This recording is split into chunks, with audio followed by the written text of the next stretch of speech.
There is my home sunset. Sunrise.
Good morning YouTube family. तो कैसे हैं आप सब? आई होप कि आप लोग सब अच्छे होंगे, मस्त होंगे, स्वस्थ होंगे, तंदुरुस्त होंगे। तो कैसे हैं आप सब?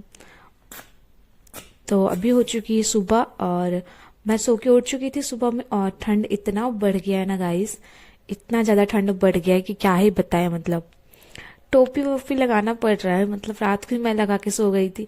इतना ज्यादा ठंड हो जाता है ना कि सुबह उठने का बिल्कुल भी मन नहीं करता है। और आप लोग तो जान ही रहे होगे कि मुझे तो सुबह उठना पड़ता है 4-5 बजे आसपास। पहले तो 4 बजे उठ जाती थी, अब 5 बजे उठती हूँ क्योंकि बहुत ज्यादा ठंड हो गया है ना।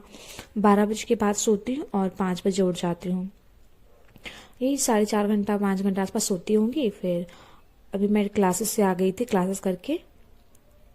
फिर ये आप लोग जानते हो क्या, ये पानी फल जिसको कि सिंघाड़ा ही बोलते हैं, वो मैं धूप में बैठ के यहाँ पे छील के खा रही थी।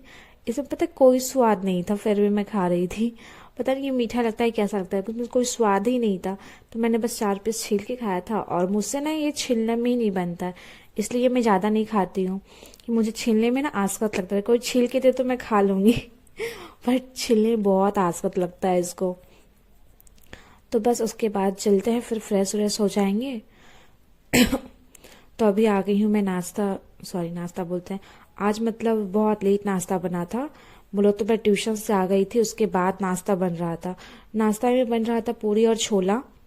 छोला मम्मी बना के रख चुकी थी, आके मैं बस पूरी छान दी। और मतलब सबके लिए बन चुका था, सबको नाश्ता कर लिया था। सिर्फ मैंने अपने लिए पूरी छाना था, क्योंकि ठंडा पूरी मैं नहीं खाती हूँ। तो मम्मी ने आटा रख दिया था, तो उसके बाद मैं वही छान के खा रही थी यहाँ पे। तो अभी नाश्ता कर लेते हैं, फिर उसके बाद जाऊंगी नहाने के लिए। और अभी थोड़ा धूप निकल गया था, तो मैं स्वेटर टोपी वगैरह सब निकाल दी थी। और सबको धोना भी था, तो मैं धोने के लिए दे दी थी ना, क्योंकि फिर 2-3 दिन से धोया नहीं था, तो सब धोने के लिए दे दी थी। फिर उसके बाद नाश्ता कर लेते हैं, फिर उसके बाद चली जाऊंगी नहाने के लिए। फिर नहा के आऊंगी तो देखते हैं क्या करना होगा। यहाँ कुछ राशन का सामान आया था मार्केट से, और ये एक डब्बा राबड़ी आया है, देख सकते हो, खाने के लिए। मैंने कहा था, मेरे को बहुत दिन से मन था खाने के लिए, तो इसलिए फिर मैं आ गई थी नहा के यहाँ पे। तो उसके बाद मैं नहा के आ गई थी, तो मैं डायरेक्ट पढ़ने बैठ गई हूँ। और मैं यहाँ पे पढ़ रही थी ज्योग्राफी, और विविध का पोर्शन पढ़ रही थी, जीके में विविध पढ़ रही थी। और यहाँ पे खाना भी बन चुका है। खाना भी बना है, दाल चावल पापड़ और भुंजिया बना है, सब्जी। तो आप लोग का तैयारी कैसे चल रहा है, आप लोग बताइएगा जरूर। मेरा तैयारी तो अच्छा ही चल रहा है अभी फिलहाल। और जून से तो हम लोग का एग्जाम भी स्टार्ट हो जाएगा। आई होप कि जून से एग्जाम स्टार्ट हो जाए, क्योंकि रेलवे ने तो कैलेंडर निकाल रखा है, बट देखते हैं कब लेगा, कब एग्जाम नहीं लेगा, क्योंकि कोई गारंटी नहीं रहता है ना। फिर मैं खा रही थी यहाँ पे खाना। और आप लोग की तैयारी कैसे चल रही है, आप लोग जरूर बताइएगा हमें कमेंट करके। और आप लोग किस किस एग्जाम का प्रिपरेशन कर रहे हो वो भी बताना।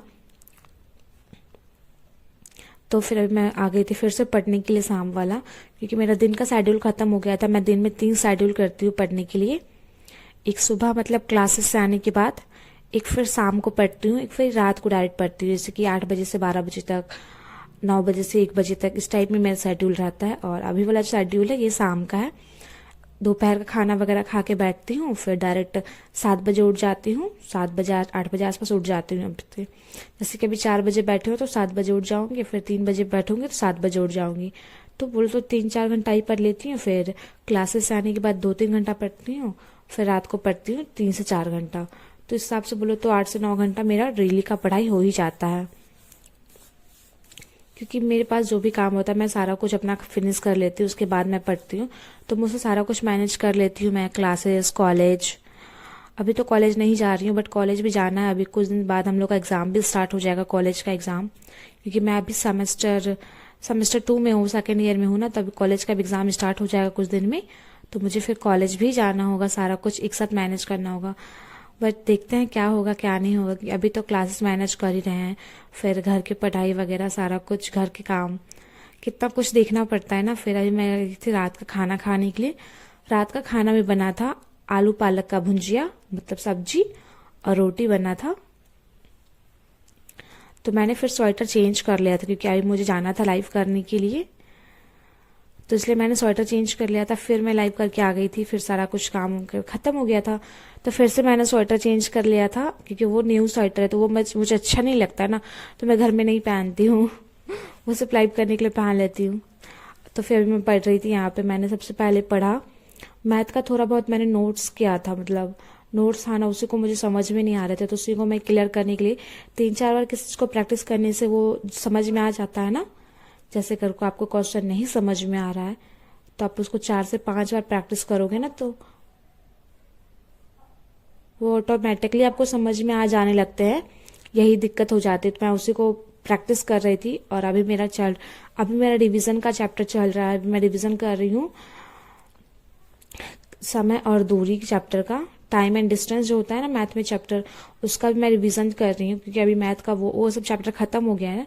जो जो चैप्टर खत्म हो जाता है मैं उसका रिवीजन भी स्टार्ट कर देती हूँ, प्रैक्टिस करना। क्योंकि जब आप प्रैक्टिस करते हो तो ही आपसे क्वेश्चन सॉल्व होते हैं। देन आप प्रैक्टिस अगर नहीं करते हो ना, तो आपका पढ़ने का भी कोई फायदा नहीं होता। अब वो क्वेश्चंस आप बना ही नहीं पा रहे हो, तो फिर क्या फायदा हो गया आपका पढ़ने का, या फिर कोई बैच लेने का, या फिर कोई बुक से ही पढ़ने का।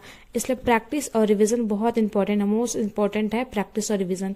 तो आप लोग ये दोनों तो करते ही रहो, मैं यही बोलूँगी। और क्या ही मैं बोल सकती हूँ। और अगर आप लोग को जीके जीएस में दिक्कत हो रहा है कि जीके जीएस का प्रिपरेशन कैसे करें गाइस, तो मेरी चैनल पे एक वीडियो मैंने बना रखी है, जीके जीएस का प्रिपरेशन स्ट्रेटजी। किस टॉपिक से कितने क्वेश्चंस आते हैं मैंने ये तक बता रखे हैं, आपको कोई कहीं और भटकना नहीं पड़ेगा। ये मैंने सारा कुछ क्लियर कर दिया उस वीडियो में कि किसका वेटेज ज़्यादा रहेगा, किसका वेटेज कम रहेगा, किस टॉपिक से क्वेश्चन आ रहे हैं, किस टॉपिक से क्वेश्चन नहीं आ रहे। वो सारा चीज़ मैंने क्लियर कर रखा है एक वीडियो में, तो वो वीडियो आप लोग वॉच कर सकते हैं। अगर आपको बुक से रिलेटेड जानकारी चाहिए कि मुझे किस बुक से तैयारी करनी है, क्योंकि अभी तक बहुत स्टूडेंट है जिन्होंने बुक नहीं ले रखा है, तो मैंने बुक के ऊपर भी एक वीडियो बनाया है कि best book for RRB NTPC करके मैंने, तो वो आप वीडियो देख सकते हैं। बुक के लिए बेस्ट वीडियो रहेगी सजेशन। और ये जो मेरा फिर से सैटरडे जो टेस्ट हुआ था ना, उसका क्वेश्चन पेपर है ये। मैं बताई हूँ ना कि हर सैटरडे मेरा टेस्ट होता है स्कूल, मतलब क्लासेस जहाँ ले जाती है वहाँ पे। यहाँ पे एसएससी जीडी इस क्वेश्चन पेपर में लिखा रहता है, बट ये हर लेवल के क्वेश्चंस में दिए रहते हैं आपको, हर 4 सब्जेक्ट का मिल जाता है। क्योंकि यहाँ पे हर कंपटीशन का एग्जाम चलता है ना, तो अभी जीडी का पेपर आने वाला है, तो जीडी लिख के ही दिया जा रहा है। और ये ल्यूसेंट का बुक हो गया जो कि मेरे पास है। और इसका ये हालत कौन किया है, इसका इतना फटा हुआ, तो पता ही थी कि मैंने गुस्सा में इसको एक बार पटक दिया था, तो ये फट गया था। बट कोई नहीं, नया बुक लूँगी इसके जगह पे। फिर बस मेरा तैयारी ऐसे चल रहा है। और आप लोग अपना तैयारी कैसे कर रहे हैं हमें ज़रूर बताएं। क्योंकि अभी सबका तैयारी तो चल ही रहा होगा। अभी एग्ज़ाम का सीज़न आ गया। कहते हैं कि दिसंबर टू मार्च अप्रैल तक में तो एग्ज़ाम का ही सीज़न रहता है ये सब पूरा। इसमें स्कूल के एग्ज़ाम, कॉलेज के एग्ज़ाम, कॉम्पिटिशन के एग्ज़ाम, बहुत सारे एग्ज़ाम होते हैं।